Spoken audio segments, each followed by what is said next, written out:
Cette 7e édition de l'Université du thermalisme est vraiment une édition universelle. Je retourne à mon pays avec une image très positive de ce que j'ai vu. C'est pourquoi je dis que dans ces 2 jours, Nancy a été la capitale mondiale du thermalisme et nous a donné l'opportunité d'avoir des contacts entre des amis, des collègues, des scientifiques de tout le monde. Découvrir les capacités thermales, les pratiques thermales sur les 5 continents, comment chacun utilise l'eau thermale, comment chacun la pratique. Et c'était le moyen et le moment de partager cela, de partager cette vision, cette envie que nous avons tous de l'eau minérale naturelle.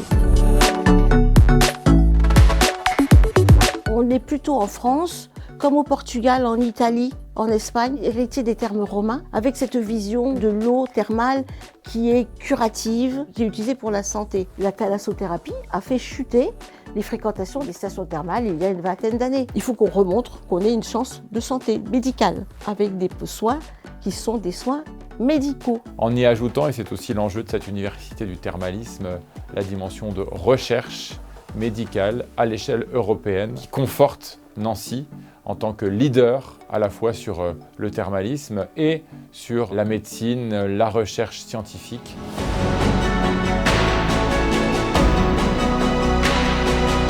L'idée du positionnement de Nancy, c'est de faire quelque chose de complémentaire par rapport à ce qui se fait déjà dans les stations thermales du Grand Est au sens large. Et puis, incontestablement, il y a quand même dans le public scientifique une attente, une curiosité extraordinaire pour ce site, pour sa particularité, pour son insertion en pleine ville. Et puis, c'est vrai que fêter les 100 ans de la société savante présidée par Pedro Cantista devant les 110 ans du forage initial de Nancy Thermal, ça valait le coup, quoi.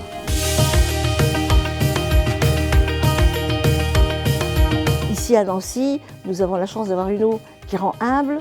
Elle est tombée sur le Donon il y a 20 000 ans. Cette eau-là, elle ne connaît pas les frontières, elle ne connaît pas les barrières de douane. L'eau reste malgré tout souveraine, comme un remède pour beaucoup de pathologies. Elle vient donner ce qu'elle a de meilleur partout.